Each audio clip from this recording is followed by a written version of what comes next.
दोस्तों, आपने कभी सोचा है कि एक छोटा सा मैग्नेट जो आपके फ्रिज पर चिपक जाता है या लोहे को अपनी तरफ खींच लेता है, आखिर उसके अंदर ऐसी कौन सी इनविजिबल ताकत होती है? कैसे बिना किसी बैटरी, बिना किसी वायर, बिना किसी फ्यूल के एक साधारण सी दिखने वाली चीज दूसरी धातु को अपनी तरफ खींच सकती है? क्या इसके अंदर कोई हिडन एनर्जी होती है या फिर ये सिर्फ साइंस का इल्यूजन है? और अगर मैं आपसे कहूं कि मैग्नेट की खोज ने इंसान को सिर्फ कंपास ही नहीं बल्कि इसी ने Motors, speakers, MRI machines, hard drives और मॉडर्न टेक्नोलॉजी की पूरी दुनिया बदल दी, तो क्या आप यकीन करोगे? क्योंकि आज हम आपको ले चलने वाले हैं एक ऐसी अदृश्य दुनिया में जहां एटम्स की टाइनी मूवमेंट्स एक ऐसी फोर्स पैदा करती हैं जो सदियों से इंसान को हैरान करती आई है। तो चलिए जानते हैं मैग्नेट यानी चुंबक का पूरा सच, प्राचीन खोज से लेकर मॉडर्न सुपर मैग्नेट्स तक। सबसे पहले समय में थोड़ा पीछे चलते हैं। करीब 2500 साल पहले प्राचीन ग्रीस में एक जगह थी, मैग्नीशिया। यहीं पर लोगों ने पहली बार एक अजीब पत्थर देखा जो आयरन को अपनी तरफ खींचता था। इस पत्थर को कहा गया लोडस्टोन और यही था दुनिया का पहला नेचुरल मैग्नेट। असल में ये एक मिनरल था, मैग्नेटाइट, जिसमें आयरन ऑक्साइड मौजूद होता है। लोगों के लिए ये किसी जादू से कम नहीं था, क्योंकि बिना छुए ये धातु को अपनी तरफ खींच लेता था। एक प्राचीन कहानी के अनुसार एक ग्रीक शेफर्ड जिसका नाम था मैग्नस, वो अपने लोहे की कीलों वाले जूतों के साथ एक पहाड़ी पर चल रहा था। अचानक उसके जूते जमीन से चिपकने लगे क्योंकि नीचे मैग्नेटाइट था। हालांकि ये कहानी पूरी तरह हिस्टोरिकल प्रूफ नहीं रखती, लेकिन मैग्नेट शब्द के ओरिजिन से इसे जोड़ा जाता है। धीरे धीरे चाइना ने मैग्नेट की असली प्रैक्टिकल पावर को पहचाना। करीब 200 बीसी से 100 बीसी के बीच चाइनीज सिविलाइजेशन ने लोडस्टोन का इस्तेमाल पहले फॉर्च्यून टेलिंग में और बाद में नेविगेशन में करना शुरू किया।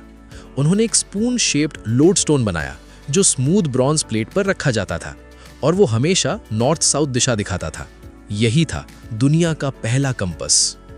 यानी मैग्नेट ने पहली बार इंसान को दिशा दिखाई और यहीं से शुरू हुआ समुद्री यात्राओं का रेवोल्यूशन, क्योंकि कंपास के बिना महासागरों में नेविगेशन बेहद मुश्किल था।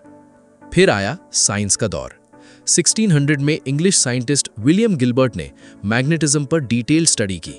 उन्होंने अपनी फेमस बुक डी मैग्नेट में बताया कि अर्थ खुद एक जायंट मैग्नेट की तरह बिहेव करती है। यानी कंपास की नीडल नॉर्थ की तरफ इसलिए जाती है क्योंकि पृथ्वी का मैग्नेटिक फील्ड उसे अलाइन करता है। ये डिस्कवरी रेवोल्यूशनरी थी, क्योंकि पहली बार मैग्नेटिज्म को मैजिक नहीं बल्कि साइंस के रूप में समझा गया। अब सबसे बड़ा सवाल, मैग्नेट काम कैसे करता है? दोस्तों, हर मैग्नेट के अंदर होते हैं billions of tiny magnetic domains. इन्हें आप माइक्रोस्कोपिक मिनी मैग्नेट समझ सकते हो। नॉर्मल आयरन में ये डोमेन्स अलग अलग दिशाओं में होते हैं, इसलिए उनकी ताकत कैंसिल हो जाती है। लेकिन जब इन्हें एक डायरेक्शन में अलाइन कर दिया जाए तब पूरी मटीरियल एक स्ट्रॉन्ग मैग्नेट बन जाती है। यानी मैग्नेटिज्म असल में इलेक्ट्रॉन्स की मूवमेंट और एटॉमिक अलाइनमेंट का रिजल्ट है। हर इलेक्ट्रॉन का एक मैग्नेटिक मोमेंट होता है। जब बहुत सारे एटम्स एक ही जैसी डायरेक्शन में अलाइन हो जाते हैं तब मैग्नेटिक फील्ड बनता है और यही इनविजिबल फील्ड आयरन, निकल, कोबाल्ट जैसी मेटल्स को अट्रैक्ट करता है। अब समझिए, हर मेटल मैग्नेट से क्यों नहीं चिपकती? क्योंकि सिर्फ कुछ खास मटेरियल्स, फेरोमैग्नेटिक मटेरियल्स जैसे आयरन, निकल, कोबाल्ट, इनके एटॉमिक डोमेन्स आसानी से अलाइन हो सकते हैं। लेकिन वुड, प्लास्टिक, गोल्ड या एल्यूमिनियम में ये बिहेवियर अलग होता है, इसलिए वे मैग्नेट की तरफ अट्रैक्ट नहीं होते। अब बात करते हैं पहला आर्टिफिशियल मैग्नेट कैसे बना। जब इंसानों ने लोडस्टोन को आयरन के साथ रब करना शुरू किया तो आयरन के अंदर के डोमेन्स अलाइन होने लगे और आयरन खुद वीक मैग्नेट बन गया। यानी नेचुरल मैग्नेट से पहला मैन मेड मैग्नेट बना। यह प्रोसेस सिंपल था लेकिन रेवोल्यूशनरी। धीरे धीरे ब्लैकस्मिथ्स और साइंटिस्ट्स ने हीट, हैमरिंग और इलेक्ट्रोमैग्नेटिक टेक्निक्स से और पावरफुल मैग्नेट्स बनाने शुरू किए। अब मैग्नेट्स के टाइप्स समझते हैं। सबसे पहला परमानेंट मैग्नेट।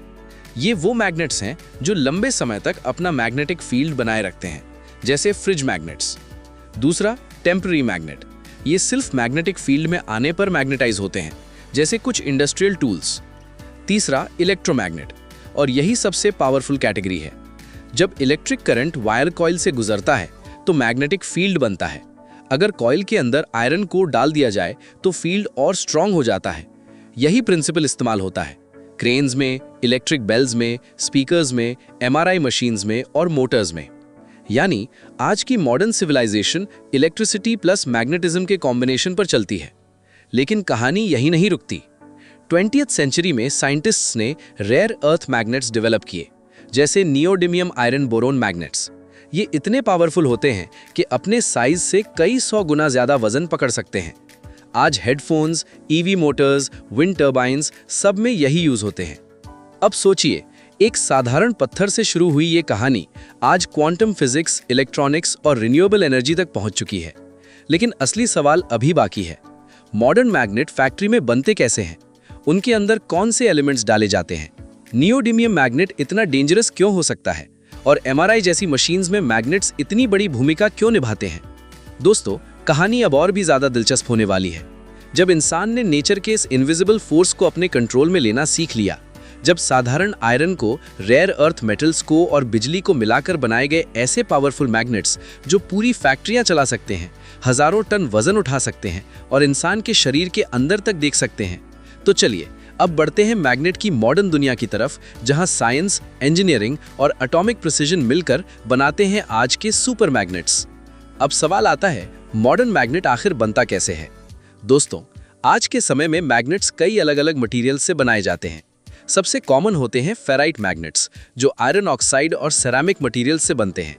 इनका इस्तेमाल speakers, school projects, fridge magnets और छोटे मोटर्स में होता है।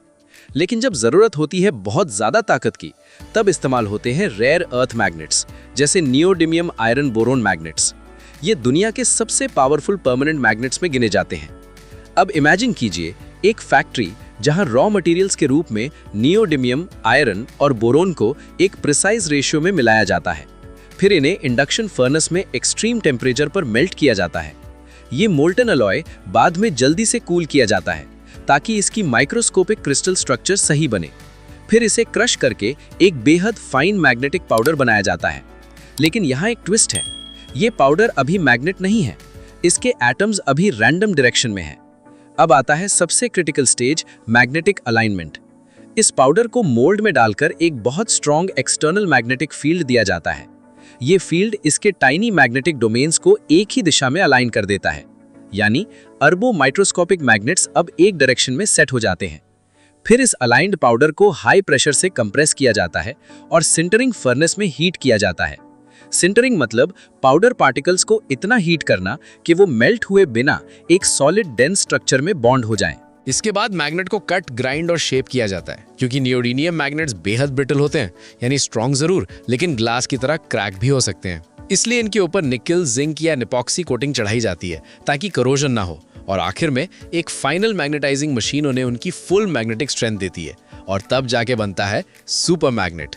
अब सोचिए, इतना छोटा मैग्नेट लेकिन ताकत इतनी ज्यादा कि दो बड़े नियोडिमियम मैग्नेट्स अगर तेजी से आपस में टकरा जाएं तो उंगलियां तक चोटिल हो सकती हैं। अब समझते हैं मैग्नेट के पोल्स क्या होते हैं। हर मैग्नेट के दो पोल्स होते हैं, नॉर्थ और साउथ। जब ऑपोजिट पोल्स पास आते हैं तो अट्रैक्ट करते हैं, लेकिन सेम पोल्स एक दूसरे को रिपेल करते हैं। यही बेसिक प्रिंसिपल मोटर्स और जनरेटर्स की फाउंडेशन है। अब आई सबसे रेवोल्यूशनरी डिस्कवरी। 1820 में हैंस क्रिस्टियन अर्स्टेड ने पाया कि इलेक्ट्रिक करंट मैग्नेटिक फील्ड पैदा करता है, और फिर माइकल फैराडे ने दिखाया कि मूविंग मैग्नेट इलेक्ट्रिसिटी पैदा कर सकता है, यानी इलेक्ट्रिसिटी से मैग्नेट और मैग्नेट से इलेक्ट्रिसिटी। यहीं से जन्म हुआ मॉडर्न इलेक्ट्रिक मोटर्स और जनरेटर्स का। आज आपकी ceiling fan, washing machine, car starter, hard disk, mobile speaker सब कहीं ना कहीं मैग्नेटिज्म पर ही चल रहे हैं। अब आते हैं एक बेहद पावरफुल यूज पर, एमआरआई मशीन। एमआरआई यानी मैग्नेटिक रेजोनेंस इमेजिंग। इसमें इस्तेमाल होते हैं सुपर कंडक्टिंग इलेक्ट्रोमैग्नेट्स, इतने पावरफुल कि उनका मैग्नेटिक फील्ड अर्थ के मैग्नेटिक फील्ड से हजारों गुना ज्यादा हो सकता है। ये मशीन आपके शरीर के अंदर के टिश्यूज को बिना सर्जरी देख सकती है, यानी मैग्नेट सिर्फ मेटल नहीं खींचता, ये लाइफ सेविंग टेक्नोलॉजी भी बन चुका है। अब बात करते हैं इंडस्ट्रियल लिफ्टिंग मैग्नेट्स की। स्क्रैप यार्ड्स में आपने देखा होगा एक जायंट क्रेन जो पूरा का पूरा कार बॉडी उठा लेता है। वो मैजिक नहीं, इलेक्ट्रोमैग्नेट है। करंट ऑन तो हजारों किलो स्टील होकर, करंट ऑफ तो सब नीचे। सिंपल लेकिन जीनियस। अब एक और फैसिनेटिंग चीज, मैगलेव ट्रेन्स। इन ट्रेन्स में मैग्नेट्स का इस्तेमाल इतना एडवांस लेवल पर होता है कि ट्रेन ट्रैक को छुए बिना हवा में लेविटेट करती है, यानी फ्रिक्शन ऑलमोस्ट जीरो और स्पीड 600 किलोमीटर पर आवर से भी ज्यादा। लेकिन दोस्तों, हर पावरफुल चीज के साथ रिस्क्स भी आते हैं। Strong magnets pacemakers, electronics और स्टोरेज डिवाइसेस को अफेक्ट कर सकते हैं। नियोडिमियम मैग्नेट्स अगर बच्चे निगल लें तो ये बेहद डेंजरस हो सकता है। इसलिए मैग्नेट जितना यूजफुल है उतना ही केयरफुल हैंडलिंग भी मांगता है। अब सोचिए, एक पत्थर जिसे एंशिएंट लोग जादू समझते थे, आज वही नेविगेशन, इलेक्ट्रिसिटी, मेडिसिन, ट्रांसपोर्ट और कंप्यूटिंग का बैकबोन बन चुका है। कंपास से लेकर क्वांटम टेक्नोलॉजी तक मैग्नेट ने इंसान को दिशा भी दी, ऊर्जा भी दी और इनोवेशन की नई राह भी। तो दोस्तों, अगली बार जब आप फ्रिज मैग्नेट देखें या स्पीकर में म्यूजिक सुने या ट्रेन, मोटर, फैन इस्तेमाल करें, तो याद रखिएगा, ये सिर्फ एक चुंबक नहीं बल्कि एटम्स, इलेक्ट्रॉन्स, फिजिक्स और इंजीनियरिंग का एक इनविजिबल मिरेकल है। अगर आपको ये कहानी पसंद आई हो तो ऐसे ही और डीप, पावरफुल और माइंड ब्लोइंग टॉपिक्स के लिए जुड़े रहिए, क्योंकि दुनिया की कई सबसे बड़ी ताकतें अक्सर हमें दिखाई नहीं देती, लेकिन वही हमारी दुनिया चलाती हैं। अगर आपको ये जानकारी पसंद आई हो तो लाइक जरूर करें और बताइए अगली वीडियो किस टॉपिक पर चाहिए, और इस वीडियो को आप किस शहर से देख रहे हैं कमेंट में जरूर बताएं। और ऐसे ही ज्ञानवर्धक और दिलचस्प वीडियो देखने के लिए हमारे चैनल को सब्सक्राइब जरूर करें और बेल आइकन दबाना ना भूलें। अब मैं चलता हूं, तब तक आप इन 2 और वीडियो को जरूर देख लीजिए। वीडियो बहुत शानदार है।